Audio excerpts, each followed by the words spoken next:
Muito bem, ali está no slide título, o título propriamente, Medicina e Espiritismo. Nós poderíamos falar a respeito de medicina da alma, medicina e espiritualidade.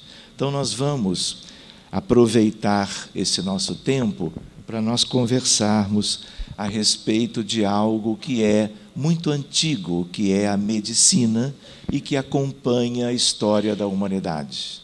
Mas o Espiritismo é mais recente, ele tem 160 anos, este período que se comemora neste ano que nós estamos vivendo, 160 anos de O Livro dos Espíritos. E todos vocês sabem que a origem do Espiritismo é o Espírito de verdade, é Jesus. É o governador, o guia, o modelo, e o Espiritismo vem para iluminar a humanidade de novo e de uma maneira como nunca tivemos. O Espiritismo estabelece fronteiras com todas as áreas do conhecimento, todas. A gente poderia até dizer Espiritismo e astronomia, por exemplo. Espiritismo e o direito, a pedagogia e assim sucessivamente. A nossa área, o nosso estudo hoje é sobre a interface entre a medicina e o espiritismo iluminando a medicina. Então vamos adiante. Disse Pitágoras, um dos pais da matemática e da geometria. Disse Pitágoras que a medicina é a mais divina das artes. Se assim é, faz-se necessário que o médico se ocupe da alma e, ao mesmo tempo, do corpo. A medicina tem se ocupado do corpo. Tudo é, vamos dizer, focalizado no organismo físico, no conjunto biológico que é próprio dos encarnados.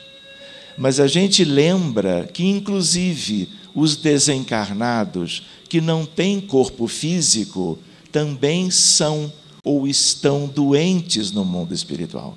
Não existem hospitais do outro lado da vida? Ou vocês acham que, quando nós estamos na erraticidade, nós estamos todos bem? Vocês acham que as pessoas que desencarnam pelas mais variadas doenças graves, físicas e mentais, uma vez chegando no mundo espiritual, estão bem? Vocês acreditam que nós, quando retomamos a vida do espírito livre da matéria, nós vamos para as esferas mais altas? Quantas esferas nós temos de vida? Como é a realidade espiritual de um mundo de provas e expiações? Muitos de nós, quando reencarnamos, estamos vindo de regiões inferiores. Muitos de nós, quando desencarnamos, levamos ainda as nossas dificuldades para o outro lado em determinadas circunstâncias. Daí os hospitais, as clínicas, os postos de auxílio e todo um conjunto que acompanha toda a geografia espiritual da humanidade.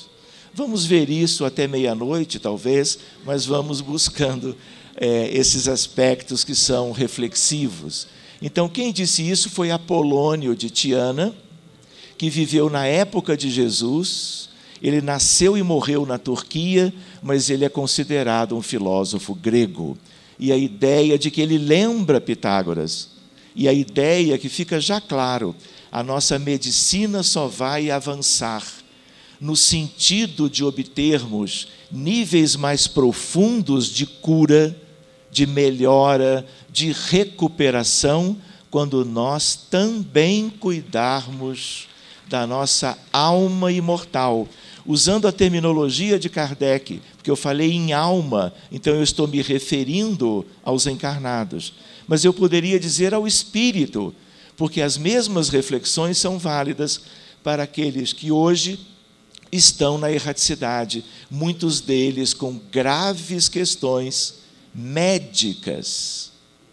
Os médicos que viveram aqui, que desencarnam, continuam médicos. Os outros profissionais de saúde também, e vão se dedicar, talvez eternamente, ou por um longo período de tempo, ao auxílio àqueles a quem estes médicos e outros profissionais possam auxiliar. Vamos adiante. A ideia da medicina, com 5.000 anos de história, doenças físicas e mentais, não é a nossa realidade? Seguinte, doenças antigas e novas.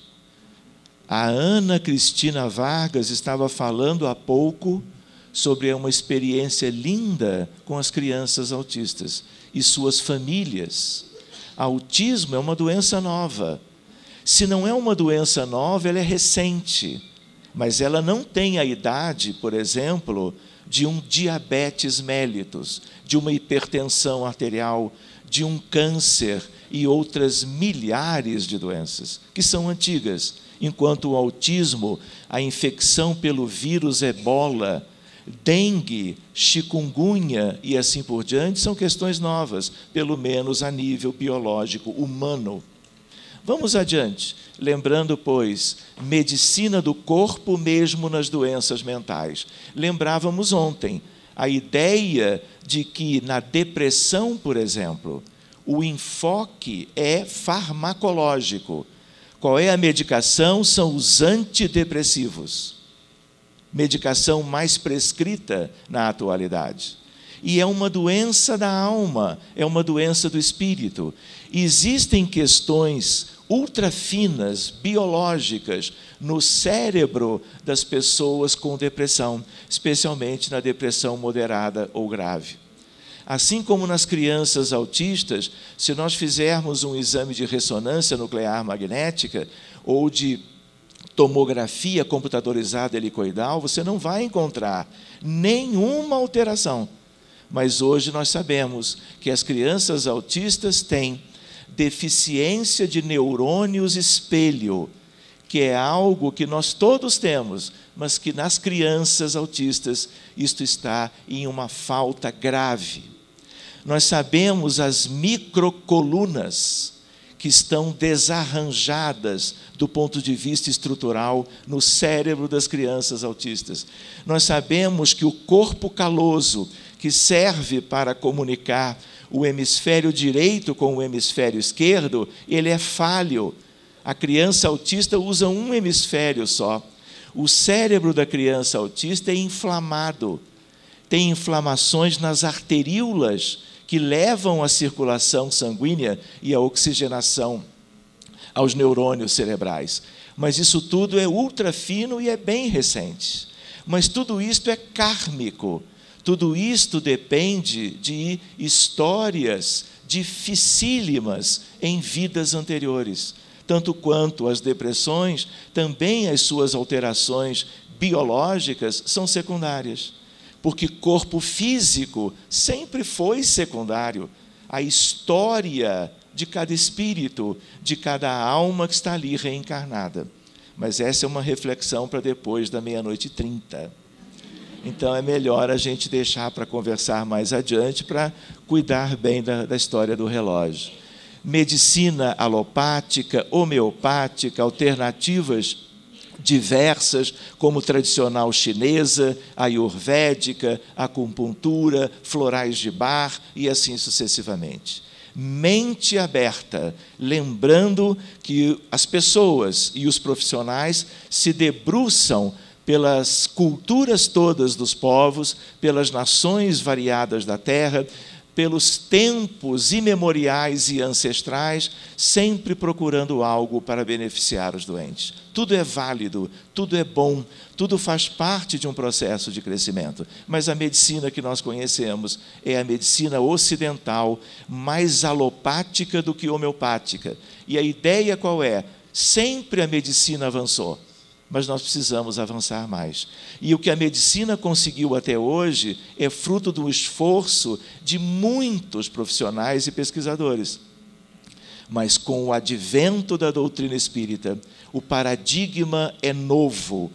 Ele é aquele que vai conduzir a medicina e os médicos a um outro patamar de realidade, de entendimento, de compreensão do que é o homem, do que é a pessoa e do que é o mundo, para que nós possamos usar esse conhecimento novo para podermos avançar.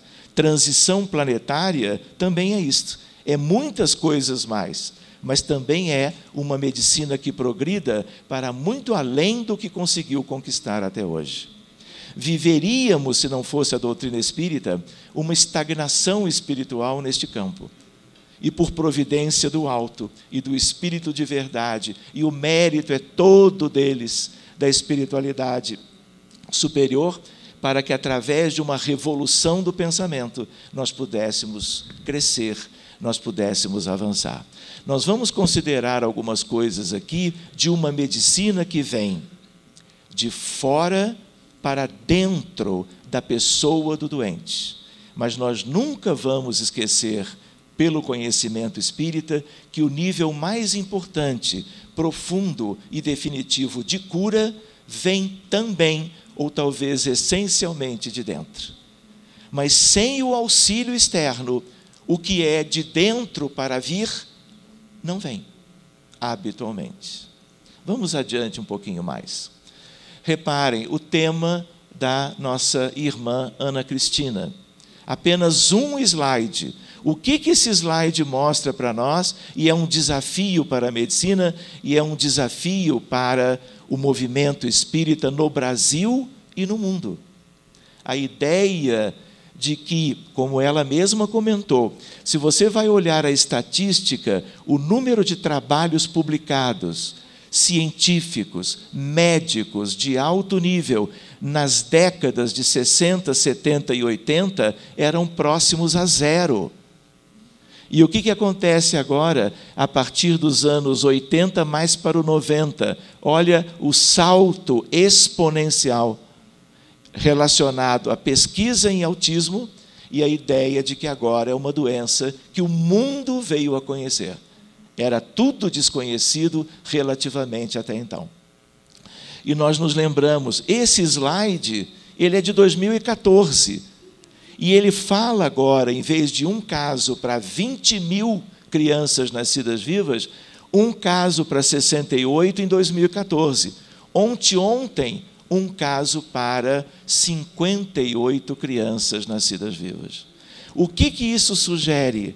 Isso tem a ver com a transição. Isso tem a ver com espíritos, é uma visão, talvez não definitiva, mas é um pensamento razoável. A espiritualidade também nos informa, e não é apenas a questão das crianças autistas, espíritos que viveram durante muitos séculos em zonas de muitas limitações e dificuldades, em função de histórias espirituais próprias, muito acanhadas do ponto de vista evolutivo, se demoraram por muito tempo nas zonas de privações de vida.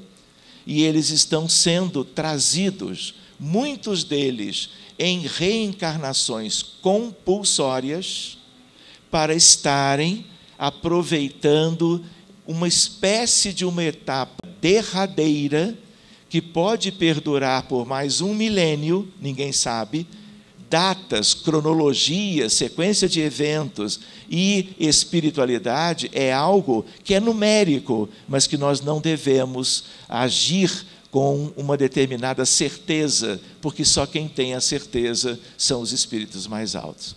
Então, nós vamos trabalhar um pouco a questão do autismo, vocês vão ver por quê, mas nós vamos conversar sobre questões mais gerais. E a ideia, portanto, desse crescimento, que fique essa imagem para nós, junto de tudo que a nossa irmã nos trouxe, como um convite a que nós todos cuidemos dessas crianças, porque isto tudo é nosso. E nós nos lembramos de algo lindo que vai passar da 1 da manhã, se nós formos nesse caminho. A ideia, quando eu digo que os autistas são nossas crianças, a espiritualidade sabe muito bem para quem envia para renascer esses espíritos. Mas, de uma maneira geral, tudo que nos acontece repercute em todos. Cada vez que você cumprir as leis de Deus e agir amorosamente, você cresce e você leva a humanidade para cima, toda ela como um todo. Portanto, ao mesmo tempo, todos aqueles que agem criminosamente e que contrariam as leis de Deus, não retrogradam, mas acumulam compromissos espirituais, os seus perispíritos se tornam mais densos, a densidade kármica faz com que eles desçam e nós todos descemos juntos. Entrelaçamento quântico. Vamos falar disso hoje de tarde. Mas tem a ver com o nosso tema. A ideia de que somos um grande rebanho, somos todos entrelaçados, somos 20 bilhões de humanos na Terra, e tudo isto que acontece com um, acontece com todos. Amarmos as nossas crianças todas, recém-chegados do mundo espiritual, e cuidarmos especialmente pelo mesmo amor das crianças autistas e aquelas com todas as outras deficiências, é gesto pela humanidade, é progresso a caminho, e é algo que aos espíritas nos diz respeito de perto. Querem ver um exemplo que eu acho que vocês vão gostar? Grupo de oração no Facebook para crianças autistas e suas famílias. Em que sentido? Um grupo que se reúne regularmente e as suas orações e preces são para todas as crianças inscritas, suas famílias e a todos que não souberam e não estão inscritos, portanto, onde quer que estejam vivendo, qual seja o país. Isso também é entrelaçamento. Mas vamos adiante, já estamos às 1h30 da manhã, eu vou até, não vou falar mais nada, né? Então vamos adiante, por favor. 20 bilhões de almas com deficiências morais reunidas para reeducação e regeneração.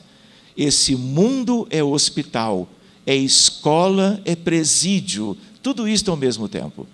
Somos aprendizes de tudo que é mais relevante, somos enfermos se estamos na matéria hoje, e somos aqueles que não podemos ir embora. Querendo ir para algum lugar, estamos no mundo espiritual, estamos fora da gaiola ou da casca do ovo, e nós não podemos ir para o lugar que bem quisermos, temos que continuar. E a ideia de que isso está escrito, esta contabilidade, ela não é conhecida, porque a estatística nossa fala em 7,5 bilhões, porque nós encarnados só contamos encarnados. Mas do outro lado nós temos um contingente que é quase o dobro, 12,5 bilhões. E esses 12,5 bilhões, vários bilhões, são espíritos com grandes necessidades, que vivem nas regiões inferiores, umbral inferior, treva e abismo, requerendo o amor e a técnica, a ciência e a bondade, para que eles possam obter tudo aquilo de que carecem, para imprimirem uma velocidade nova no seu processo de recuperação da saúde, no ponto de vista integral, e da recuperação de seus espíritos. Então, Emmanuel, no capítulo chamado O Grande Educandário do livro Roteiro, ele fala dos 20 bilhões, é a única referência. Substituição dos vícios pelas virtudes, reforma íntima, educação dos sentimentos e assim por diante. Estamos aqui. Recém saímos da primitividade, algumas coletividades já a caminho da regeneração, para a espiritualidade superior, desde abril de 2010, a Terra começou a sua regeneração. Mas isso é tema para 2 da manhã. Vamos adiante. Mundos de regeneração, ditosos ou felizes. Nestas realidades mais para o futuro, não teremos doença, não teremos enfermidade, não teremos pacientes. Os médicos vão fazer outra coisa. Cirurgia cardíaca, isso acaba. Isso é transitório. Psiquiatria, nós vamos ver outra realidade. O nome pode permanecer, mas a realidade dos pacientes é outra. Postulados fundamentais para quê? Para uma abordagem espírita das doenças de um modo geral. temos que conhecer algo que vem do Espiritismo, a ideia da imortalidade da alma, da sobrevivência, da continuidade da vida, a reencarnação. Todo sofrimento de hoje, médico ou não, ele é originário no passado. Isso é lei. As doenças são o efeito, as causas são todas espirituais. Não estou me referindo a um estado gripal, não estou me referindo a uma pneumonia simples, que pode curar-se sozinha. Estou me referindo às doenças mais importantes, médicas, clínicas, cirúrgicas e as doenças mentais. Não há nada, nenhuma, que não seja efeito de uma causa no pretérito, e quanto mais grave for a doença, o sofrimento, mais sério é o comprometimento de cada paciente perante as leis da vida. 2h30. A ideia da lei de causa e efeito, lei de ação e reação, lei da responsabilidade pessoal, é uma lei só, da maior de todas, lei de justiça, amor e caridade, como está no Livro dos Espíritos. A ideia, portanto, de que não há efeito sem causa. A mediunidade, para nós guardarmos, isso é eterno, num mundo que tem duas grandes expressões, o mundo espiritual e o mundo físico, e a mediunidade é o elemento de ligação entre ambos. Portanto, a ideia de que a mediunidade, para a medicina da alma, uma medicina que vem avançando, é o tesouro instrumental. Nós não damos um passo sem a mediunidade, nos moldes das reuniões sérias, como dizia Kardec, nos centros espíritas que têm aberto as suas portas para acolher. Mas não apenas acolher e abordar, tratar, a partir de suas equipes, os casos que vão chegando, seja da doença que foi abordada agora há pouco, não é? Tão importante, tão delicada, e as outras todas que são propriamente passíveis de uma ajuda extraordinária, e é o que vai fazer a diferença. Querem ver algo para 2h30? A ideia de que não haverá hospital no plano físico sem reunião mediúnica, sem reunião de fluidoterapia. Ah, é? É. Como é que você sabe? Trabalhando nessa área, lidando com espíritos que têm interesse de lidar com isto conosco, para que isto fique como uma experiência de muitos, que vá se dividindo o mundo afora, para que estas coisas se estabeleçam em definitivo. Claro, quando eu digo isso, é até a fase lá longe, onde nós tivermos doentes. Quando os doentes já não existirem mais, mundos ditosos ou felizes têm doentes?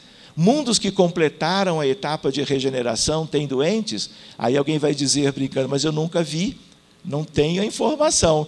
Mas a gente tem informações de espíritos que conhecem uma realidade muito mais ampla que a nossa. Vamos adiante. Intervenção dos espíritos no mundo físico. O que é isso? Há os espíritos que interferem, gerando e mantendo doenças em pessoas encarnadas. Gerando, cogerando e mantendo. Mas, ao mesmo tempo, a realidade superior se debruça sobre os casos para ajudar de 1000 modos diferentes, especialmente a nível da fluidoterapia e da desobsessão. Mas, muitas vezes, no consultório do médico, que é inspirado pelos espíritos, porque ele age de boa vontade, ele quer ajudar, os bons espíritos vêm e o diagnóstico correto é feito, a prescrição adequada é inspirada e assim sucessivamente. Vamos adiante. Existência do mundo espiritual, que é o mundo causal. Se ele é o mundo causal, ele é fundamental que seja conhecido, e as relações com o mundo físico também. Vamos adiante, lembrando que sobre a existência do mundo espiritual, nós precisamos considerar que ali está uma parte da doença e grande parte da cura.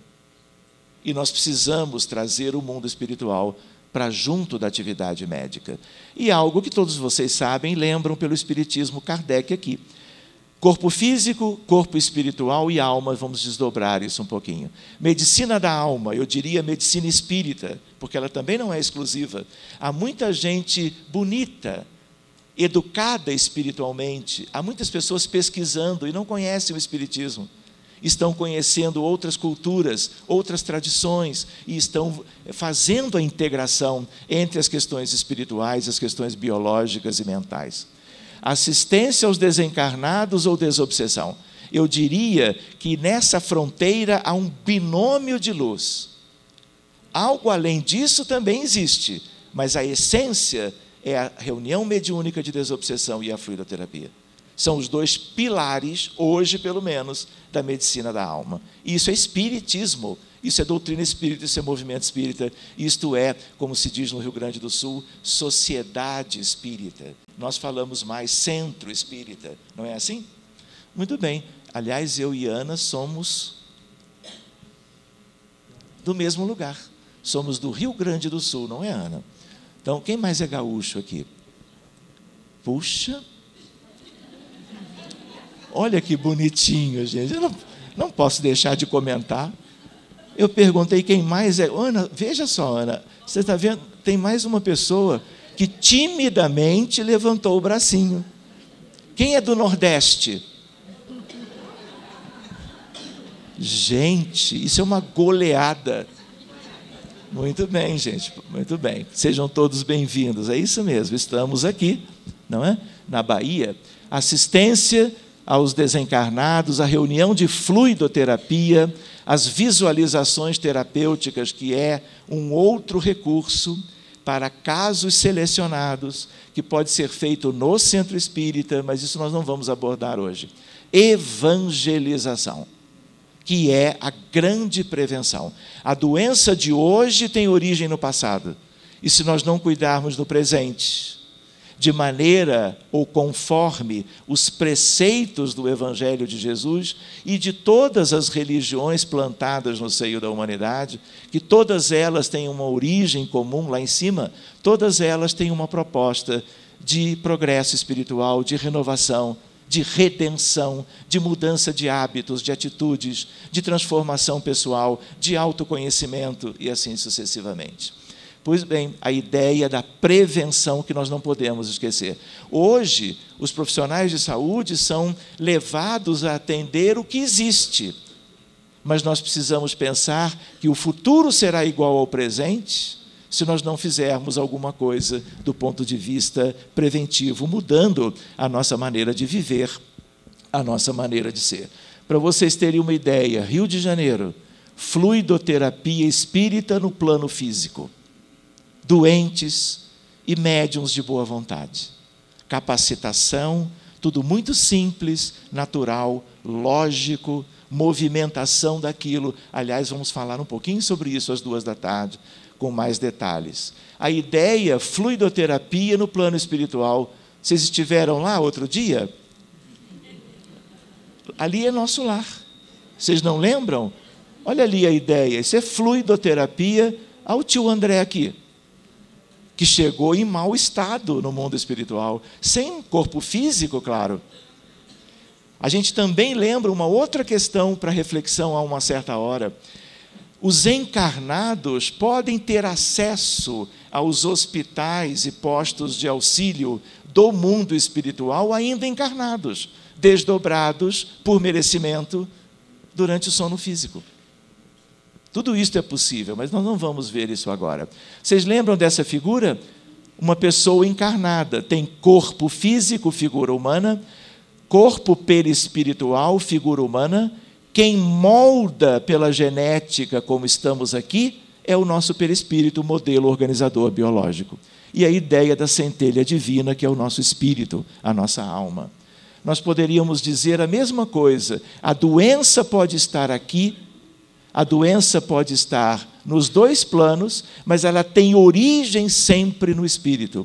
Do espírito imortal transborda para o perispírito, e se a pessoa renasce, mais dia menos dia, dependendo da programação, pode passar para o corpo as suas imperfeições, que vão se manifestar, se traduzir sobre as mais variadas possibilidades e doenças, no campo mental, no campo físico.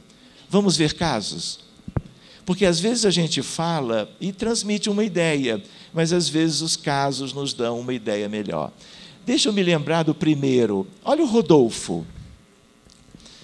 Rodolfo é um caso interessante e a gente vai contar 180 casos até não sei que horas. A ideia qual é? Rodolfo, jovem, Rio de Janeiro, íamos começar uma reunião mediúnica numa quinta-feira à tarde, uma reunião mediúnica de mais ou menos 3h30. Tinha eu os casos previstos para aquela tarde. Chega a Isabel, uma das colaboradoras da equipe, fisioterapeuta, chegou esbaforida, antes de eu fazer a prece inicial: Sérgio, tem um caso que é para hoje. E ela é experiente. Como ela disse isso, deve ser para hoje mesmo. Eu falei: calma, Isabel, senta, toma o teu lugar, vamos fazer a leitura de Emmanuel e vamos começar a nossa reunião. E aí ela se acomodou, fizemos a prece, e eu, percebendo o que ela tinha de ansiedade, falei: Isabel, o que houve? Estou vindo de um hospital onde ela trabalha, que é um dos melhores hospitais do Rio de Janeiro, se não o melhor, do ponto de vista de tecnologia, de recursos humanos.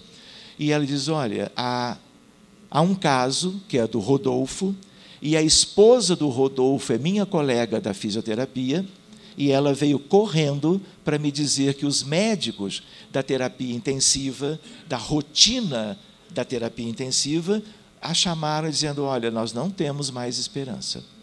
Por quê? Deixa eu contar para vocês. Rodolfo fez uma pneumonia comunitária. Pneumonia comunitária é uma pneumonia que cura sozinha, pneumocócica. Ele recebeu os antibióticos, foi bem tratado, mas evoluiu mal. Evoluiu com pneumonia extensa, bilateral, grave e com insuficiência respiratória progressiva. Foi internada na UTI desse que é um dos melhores hospitais da cidade. E por que os médicos estavam como que já sem esperança? Porque ele foi entubado, colocado em prótese ventilatória, assistência ventilatória mecânica, como se diz em terapia intensiva, e ele, durante 2 semanas, ele requeria oxigênio a 100%. Isso em medicina, terapia intensiva, é inusitado. Eu tenho alguns anos de prática médica em terapia intensiva, poucos, mas eu nunca tinha visto isso. Nós normalmente incluímos o doente nesse percentual de O2 logo depois de uma parada cardíaca. Depois nós vamos reduzindo 35%, 40% e deixamos. Quando tentavam reduzir, ele bradicardizava, o coração ia parar, voltavam para os 100%. E eles faziam isso com fisioterapia, com os melhores cuidados, e os médicos não entendiam isso. Fizeram tudo de melhor, utilizaram os melhores recursos de uma medicina avançada, do ponto de vista médico tradicional dos dias atuais, e o Rodolfo não melhorava. Até que os médicos chamaram a esposa e disseram: olha, não temos perspectiva, do tipo, prepare-se. E aí ela entrou em contato com a Isabel chegou correndo. Deixamos todos os casos de lado, claro, risco de vida iminente, e atendemos, abrimos o caso. A primeira coisa que os médicos, os médiums, que muitos deles são médicos, com vidência, viram, foi o passado. Um aspecto: ele era um comandante de um exército, e numa determinada guerra, ele agiu com muita ênfase contra o exército adversário. Usando dos potenciais bélicos, ele foi, vamos dizer assim, com ódio, cumprindo ordens, mas com ódio, e ele se comprometeu. O ambiente onde nós fomos parar com a equipe era um ambiente de umbral muito inferior, os 2 exércitos dizimados, corpos despedaçados, espíritos de 250 anos antes, como que rastejando ainda pelo chão, ensanguentados. Uma reunião mediúnica para atender 180 vítimas, como faz? Hoje à tarde nós vamos ver isso. Sério, sério. Por quê? Porque se nós colocarmos cada espírito junto de cada médium de psicofonia ou de incorporação, a reunião vai passar das 2h. Porque cada um vai merecer, claro, um cuidado individual, um acolhimento individual, de fluidoterapia para os seus espíritos, diálogo fraterno e assim por diante. Mas existem recursos outros para atendermos coletivos de espíritos.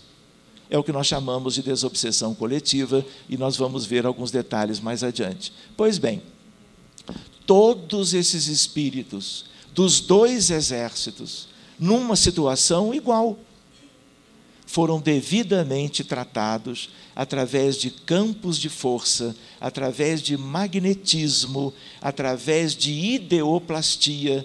E assim como os médiuns, no início de um atendimento desses, percebem esse conjunto, os mesmos médiuns percebem uma mudança ágil da condição dos perispíritos que sofreram os efeitos e manifestam até hoje a brutalidade da violência do resultado de uma guerra nesses moldes. A recuperação perispiritual é quase instantânea. Vamos ver como. E a ideia qual é? Esses espíritos são transferidos, são resgatados das regiões inferiores e conduzidos a esferas de hospitais que nos dão devidamente cobertura para, abrindo as suas portas, receberem os nossos doentes, que são levados no próprio coletivo, mas dentro do coletivo, uma individualização, cada um de acordo com as suas condições e o seu merecimento. Mas nós não encerramos antes que o último alcance a região e o lugar para continuar a partir dali o seu processo evolutivo. E aí o período da erraticidade, que já era para eles muito longo, vai começar a se reduzir. E aí o processo de, vamos dizer, recuperação se agiliza. Muito bem, isso tudo foi feito, os médiuns acompanhando tudo direitinho. Eu falei, olha, foi tudo tão bem que eu acho que eu já vou fechar o caso dele para poder abrir os outros da minha listinha, do que eu tinha preparado, porque os pedidos chegam todos os dias de todos os lugares. Pois bem, quando eu disse isso, conclamando as pessoas, olha, então vamos encerrar. A Soraya, que é uma pediatra, médium, com toda uma experiência, ela disse, Sérgio, o espírito tal pede para te dizer que se você quer ajudar, você tem que continuar. Eu não, a equipe incluindo e especialmente com a participação deles. Como foi um espírito que nós conhecemos, que há muito tempo nos auxilia, eu falei, tá bem, eu vou esquecer de novo os outros casos. Quando abrimos um outro contexto, era um contexto delicado da vida atual, alguém tinha tramado contra a vida dele, fazendo algo junto de espíritos inferiores. Não vou entrar em detalhes. Talvez vocês tenham uma ideia do que eu estaria dizendo nas entrelinhas. Era uma competição dentro do ambiente profissional. E a questão da guerra era uma grande brecha kármica para que as coisas que foram feitas na atualidade tivessem o efeito que tiveram. Entenderam? Se ficar complicado, eu prometo que eu fico aqui até as 3.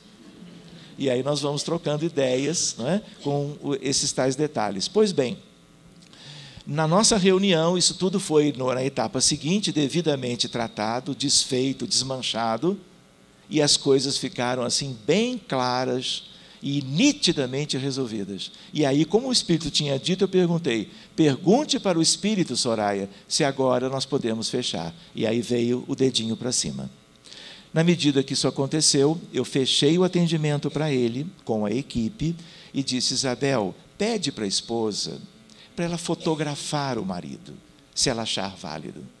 Hoje eu já não vou mais no hospital. Não tem problema, fotografe a partir de amanhã.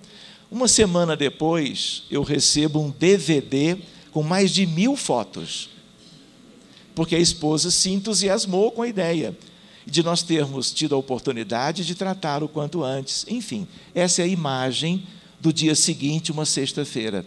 Rodolfo em coma induzido, entubado, ventilado em prótese respiratória e, vamos dizer assim, aguardando os acontecimentos.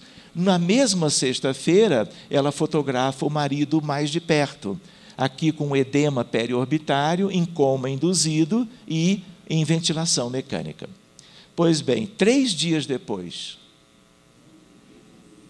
eles começam a retirar a medicação, que é o midazolam, que gerava o coma induzido. Mas por que eles retiraram? Porque agora eles iam diminuindo a oferta de oxigênio e ele ia suportando, e o coração não bradicardizava mais. E aí foram reduzindo a tal ponto que entrou em critério para desmame da prótese ventilatória. Está complicado? Não. Viu? Então, a ideia qual é?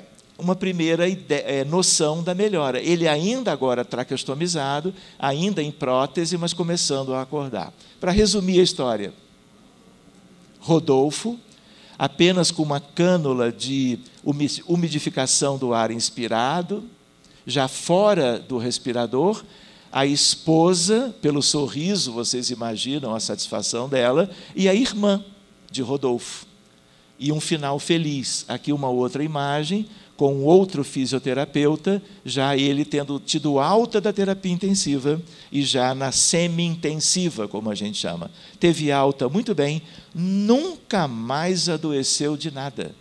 Não quer dizer que não vá ter outras questões, porque isso é só um aspecto. Nós não estamos pensando que estamos resolvendo as questões profundas desse espírito. Mas aquilo que ameaçava a saúde e a vida, a encarnação, aquilo foi devidamente tratado. Muito bem, esse é um exemplo de reunião de desobsessão, em drama coletivo, auxiliando para a recuperação de um risco de vida iminente. E de um problema que é um problema clínico. Os médicos só enxergam a pneumonia. Mas olha o que havia junto. E tratando a causa, que é aquilo que havia junto, é que o corpo responde favoravelmente quando possível. Isso é uma moratória. Vocês lembram dessa expressão? Quanto tempo vai durar a moratória, nós não sabemos. Vamos adiante um pouquinho.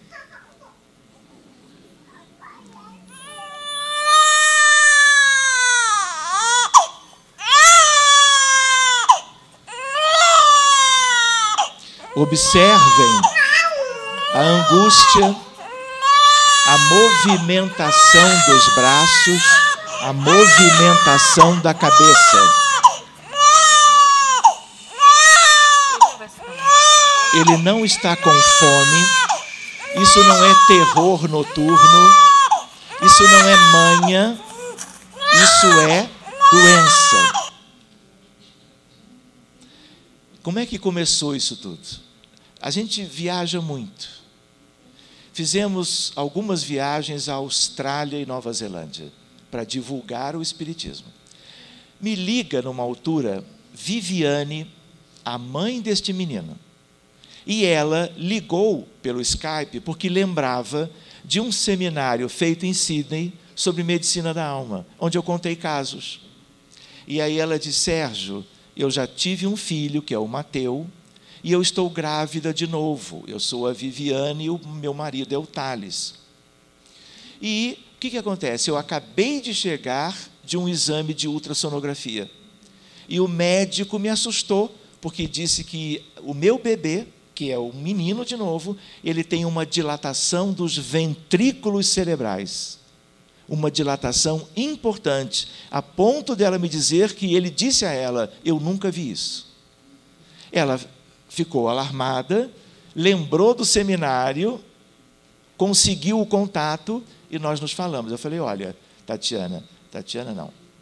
Viviane, eu vou abrir o atendimento. Me mande os seus dados, nome, idade, endereço. Eu não vou abrir para você, que é a mãe gerando uma criança com problema intraútero. Nós vamos abrir para o bebê, para o nasciturno, para o reencarnante. Quando nós abrimos, guerra. Guerra do Vietnã, piloto de caça, de avião de caça americano.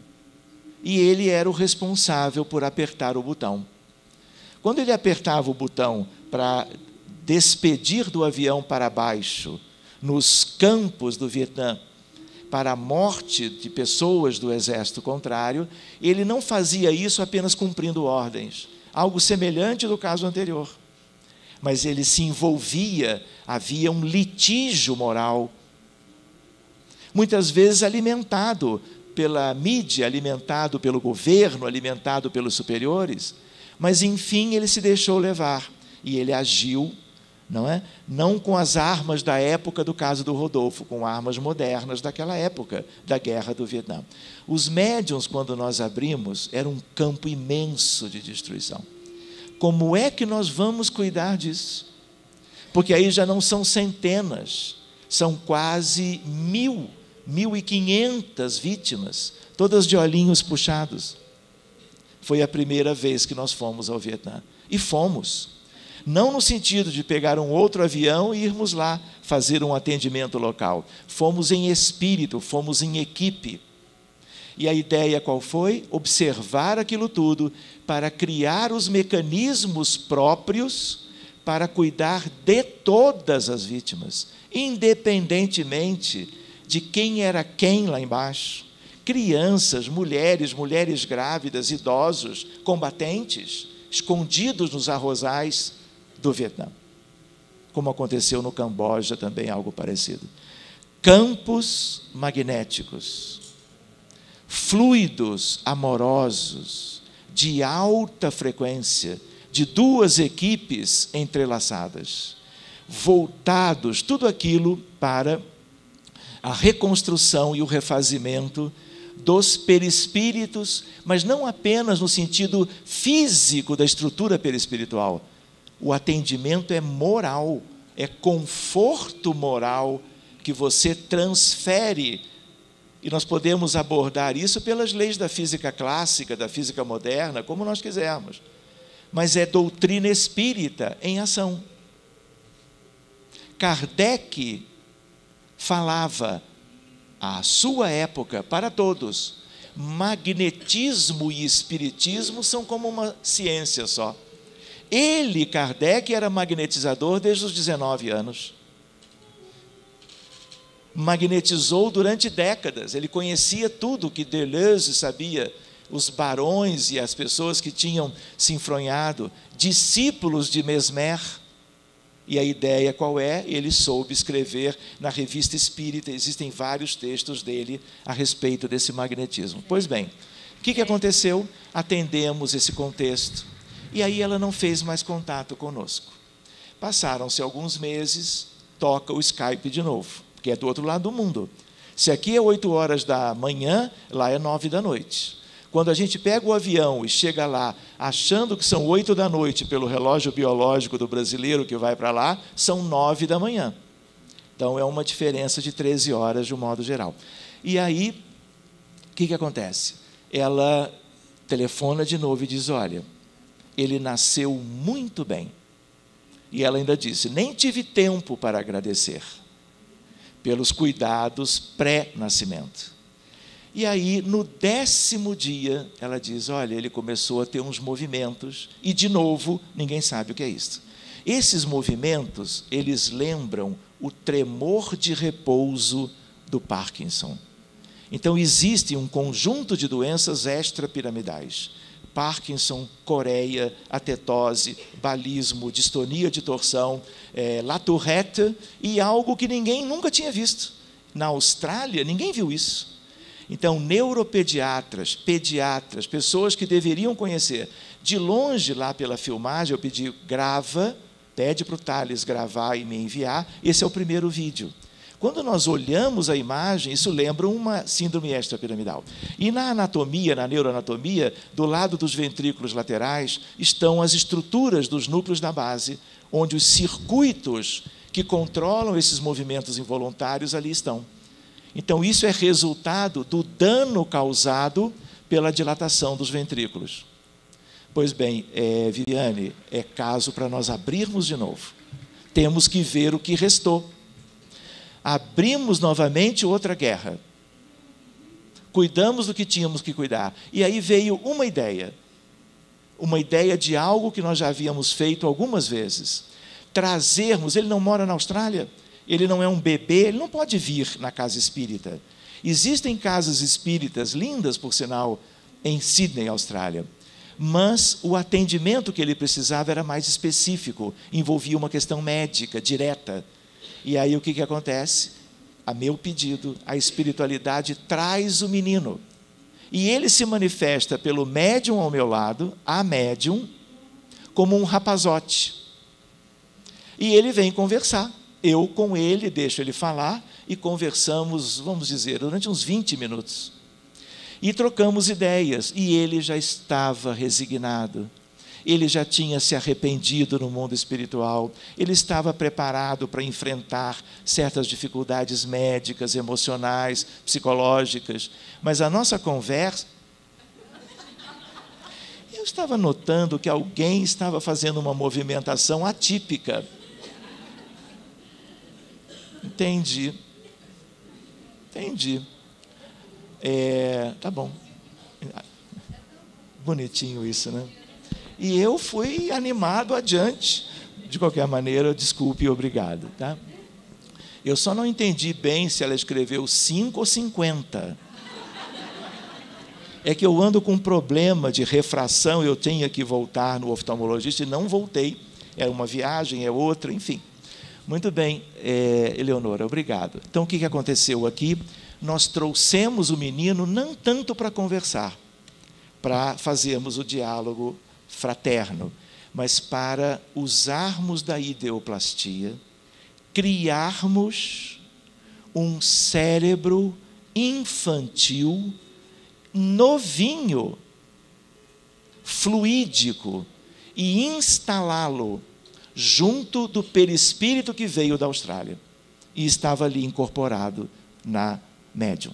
Vocês entendem isso? Conhecendo neuroanatomia, conhecendo anatomia, neurofisiologia, você molda. Você pode moldar outras coisas. A literatura espírita, e antes do espiritismo, outros pesquisadores e depois, ela é vasta no sentido, vamos ver hoje à tarde, e importância da ideoplastia. Muito bem, pedimos permissão, encaixamos essa estrutura nova, ideoplastada, no cérebrozinho dele, apesar de que ele veio em condições de conversar, já um adolescente, já um adultozinho jovem, e aí ele adormece, porque é próprio adormecer logo a seguir, pelo próprio magnetismo envolvido. Ele pede para esquecer, nós agimos magneticamente pelo esquecimento e o anjo de guarda dele leva para lá de volta e nós o acoplamos veementemente à estrutura que estava lá do outro lado do mundo. Muito bem, e aí eu combinei com ela, olha, nós vamos atender de novo, e o segundo atendimento foi esse.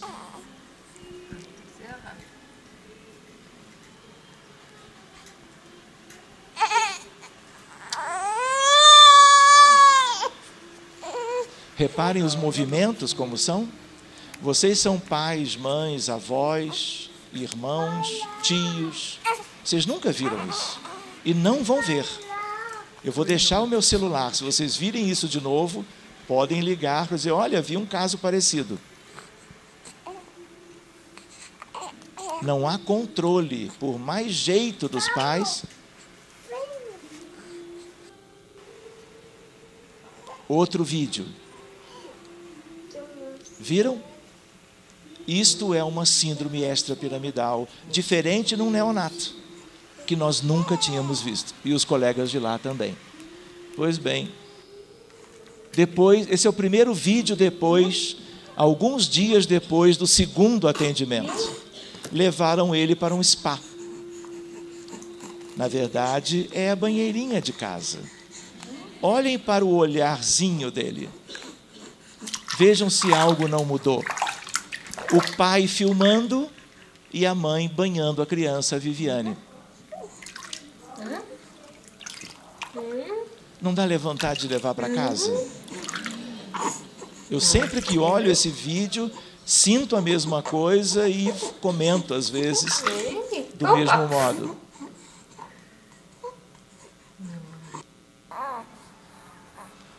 ele vestido logo depois do mesmo banho.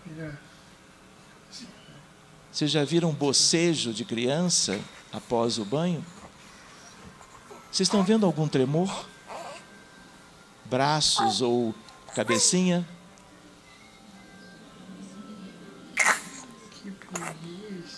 Esse menino se chama Luca.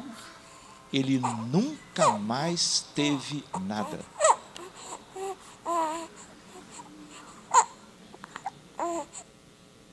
Só para vocês verem, ideoplastia, resultado. Codificação kardeciana. Espiritismo em ação na fronteira com a medicina. Isso aqui é um exame feito em maio de 14, ele nasceu em fevereiro, em março foi feito um exame e agora em maio para comparar com o de março. Os ventrículos laterais são agora de calibres normais. O cérebro visualizado e a fossa posterior é normal. As estruturas de linha média e caudotalâmicas são normais. O seio sagital superior está patente. Exame normal.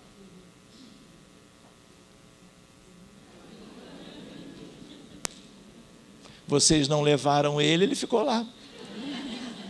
E como ele é australiano, as crianças australianas aprendem a surfar. Eu aprendi mais tarde, mas as crianças australianas aprendem bem cedo. Vocês percebem que é ele? E a partir desse atendimento 2014, eu devo ter ido 15 e 16. E se tudo correr bem, ainda esse mês vamos voltar. E aqui foi a fotografia, porque ficamos, claro, amigos da família, a família super agradecida, né? Percebendo, até porque são espíritas, não é? A importância do tal atendimento. Aliás, talvez até em função daquela outra ida e a importância que tem, às vezes, a divulgação dos resultados. Então, ou seja,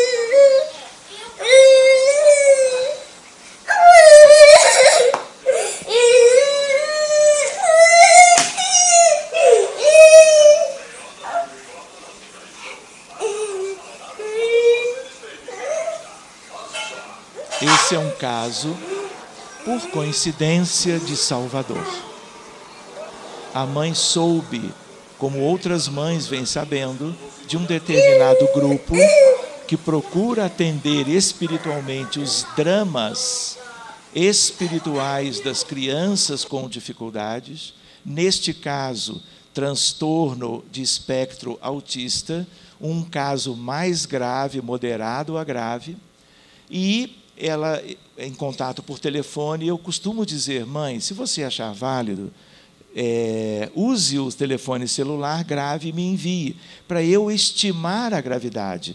Mande por e-mail as características. O que a gente precisa? Nome, idade, endereço. E para certas questões, uma fotografia ou um vídeo, para termos uma noção, porque são muitos os pedidos que chegam. E o nosso critério é o que seja o mais justo e atendermos o que é mais grave primeiro, o que tem mostrado mais sofrimento primeiro. Eu não tenho outra possibilidade e os casos se multiplicam. Pois bem, então esse é o caso do Guilherme. Entramos no contexto espiritual dele, grave, guerra de novo. Vítimas por todo lado. Tratamos aquilo tudo carinhosamente, buscando o resgate de todas aquelas vítimas em mau estado. Cuidamos, e ele obteve uma pequena melhora logo depois do primeiro atendimento. Pois bem, 2 meses depois, a mãe me liga numa quinta-feira para dizer, Sérgio, eu não sei o que houve, mas ele acordou muito diferente do que ele vinha estando. E ele teve um surto, uma situação assim muito de menos controle da parte dele e de nossa parte. Pois bem, ainda bem que ela ligou na quinta-feira, que é o dia de uma das nossas reuniões, que acontece às 3h30 da tarde. E aí eu falei, mãe, não se preocupe, nós vamos atender de novo o seu filho. Porque, gente, conhecem bulbo de cebola? Conhecem? Em casos graves, o que a gente vê? A gente vê uma camada, é um contexto. Cuidamos daquilo tudo. Mas existem outras. Todos nós somos cebolas. Por isso a gente chora muitas vezes, pelas dificuldades geradas nas determinadas etapas do tempo. Muito bem, então, a ideia qual foi? Ela foi enviando os vídeos.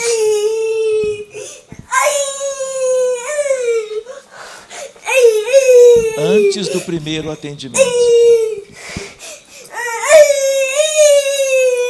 É muito sofrimento.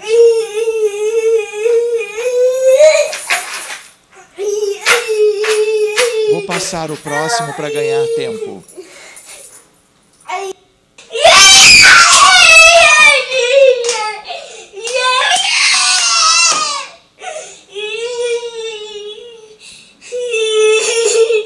Muito bem.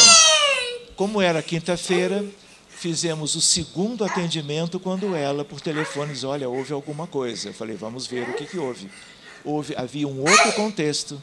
Tratamos o outro contexto de vida mais pregressa ainda, tudo bem direitinho nos moldes do que eu acabei de comentar com vocês, pelos casos anteriores.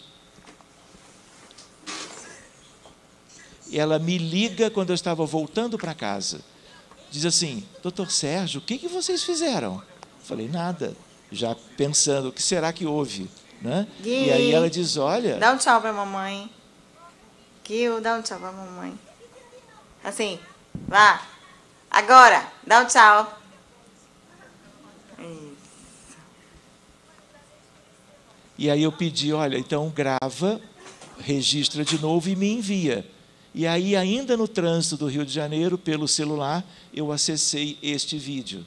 Quando eu chego em casa, tinha um outro. Sérgio, tudo bom?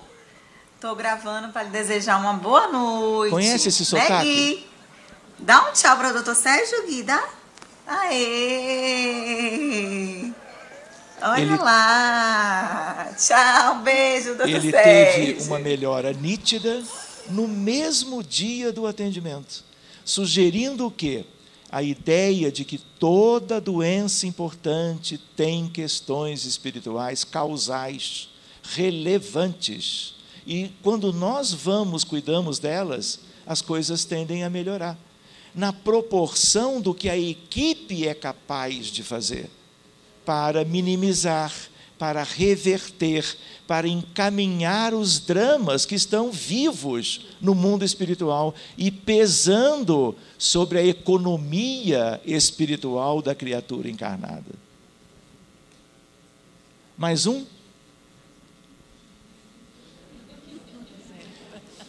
Como se diz, acho que eu deixei a Eleonora em saia justa. Não é? Mas vamos mais um ou 9 e a gente resolve logo isso. Tá bem? Vejam só, eu tinha feito uma palestrinha lá no bairro onde eu resido, no Rio de Janeiro, e aí, no final, veio um senhor e disse, olha, tem um caso que é para essa equipe aí. Eu falei, que caso que é esse? Ah, é uma amiga minha que tem um filho com um problema muito grave. Deixei o cartãozinho, como eu costumo fazer, e a mãe fez contato conosco. Era o caso desse menino. Você olha para a foto que ela mandou, até você nem percebe nada, mas 4 anos, retardo mental, crises graves de agitação psicomotora, ansiedade, agressividade, movimentos anormais dos braços, pais com, eu nunca tinha visto isso, com imensas dificuldades de cuidar dele, separação iminente, ideias suicidas de ambos, em função do drama da criança e da sua condição de interagir com aquilo. Ataques de raiva e ausência de sono. Houve quem fizesse o diagnóstico de autismo, mas nós revimos o diagnóstico, não era autismo, era uma coisa muito rara, uma para cada 25 mil crianças. Hoje, como vai ser daqui a 20 anos, nós não sabemos. E aí vejam isso. Que? Tem que ficar calmo.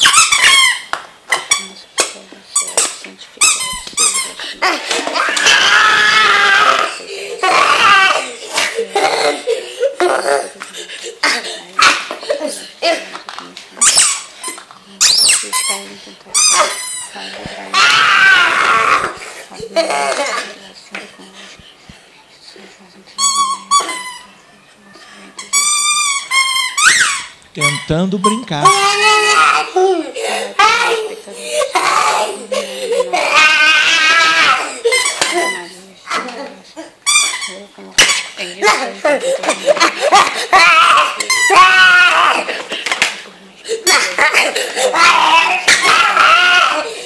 para vocês estimarem a gravidade? O que fazer? Tratamento médico? Como levar um caso assim a uma reunião de passe, de fluidoterapia? Os médiuns todos se ressentiam, porque ele não vinha sozinho, e nós sabíamos. Muito bem, o que nós fizemos? Abrimos o caso. Nome, idade, endereço, imagem. E quando vocês usam aquele aparelhinho para abrir a porta do carro, algum outro carro abre a porta? Não, porque cada um tem uma frequência específica em hertz. Então, só a tua porta que vai abrir. Nome, idade, endereço, imagem é para abrir estritamente aquele caso.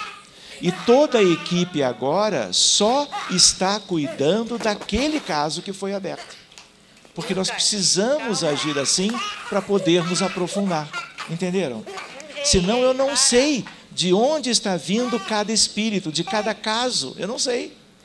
A espiritualidade sabe, mas os encarnados não têm como saber. Só que eu preciso saber para acompanhar e ir cuidando gradativamente. Vocês entendem agora ideias suicidas do pai e da mãe? Dia e noite, porque ele tem uma síndrome e ele não fabrica melatonina. Se ele não fabrica melatonina, ele não tem sono. E aí ele fica acordado. Assim. Pois bem, olha lá, vamos adiante para não perdermos tempo. As atitudes do Lucas e meio da mãe vêm nos assustando muito em virtude de seus ataques quase que diários, que são acompanhados de explosões de muita raiva, nos quais ele se agride aos que estão ao lado e também tenta quebrar a casa toda. Hoje ele tem somente 4 e ainda conseguimos segurar suas explosões, mas temo pelo futuro. Vocês imaginem ele com 18, 16, 15. Síndrome de Smith-Magenis é um problema genético, mas não é hereditário. Não são os pais que passaram. É uma mutação de um gene. Só que a mutação ela é a causa na visão mecanicista, limitada, materialista de uma medicina com a qual nós chegamos aos tempos atuais. Mas a questão genética e a mutação ela é consequência dos dramas do passado, acionando a biologia numa ideia de que isso tudo é efeito e a causa está no ontem, no pretérito, no passado. Muito bem, cromossomo 17, alterações do sistema nervoso central e periférico, retardo, distúrbios de comportamento, alterações de sono-vigília, melatonina quase 0, 1 para cada 25 mil crianças. Diagnóstico difícil. Como ele tinha essas manifestações, tinham pensado que era autismo. Mas não importa, se fosse, a abordagem seria a mesma. Desobsessão. Recente chefe da máfia siciliana. Assassinatos, tortura, centenas de vítimas, algumas em estado deplorável, outras com ódio e desejo de vingança. Como eu tinha comentado, campos magnéticos preenchidos de amor e luz, resgate de todos, melhora das condições físicas do perispírito e psíquicas, mentais, emocionais daquelas vítimas todas, encaminhamento para o hospital e desligamento fluídico do doente. Essa medicina, que é espírita, ela enseja que você não cuide apenas do doente encarnado.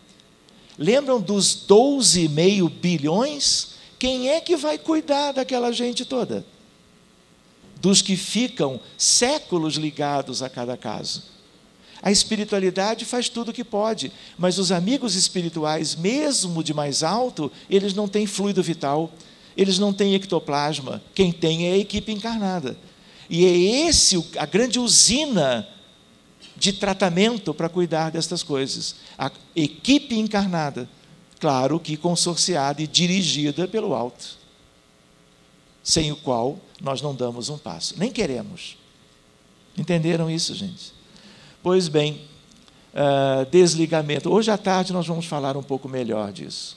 Melhora imediata de alguns sintomas, atenuação das crises, mais 2 outros atendimentos, onde vimos dramas semelhantes. Se na encarnação anterior ele havia procedido daquele jeito e angariado todo aquele conjunto de vítimas, vocês imaginam 2, 3, 4 reencarnações prévias?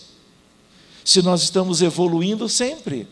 Quando nós vamos pelo fator tempo para o passado, nós éramos piores, comprometíamos mais, agíamos mais, contrariamente às leis de Deus. Não é assim? Com certeza, disse a nossa irmã. Resgate, tratamento coletivo e encaminhamento. A espiritualidade chegou e disse: Sérgio, é claro que ele não vai se curar.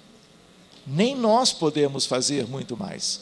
E aí o que aconteceu? Ele cresceu completamente melhor do que aquilo tudo, não dá nem para comparar, e o que ele tem hoje, alguns anos depois, é TOC, transtorno obsessivo compulsivo, que se comparado com isso aqui é o céu, tanto para ele, a criança, esse espírito, como para o pai e para a mãe, que continuam juntos até hoje, como mais um efeito benéfico da melhora clínica que a criança apresentou.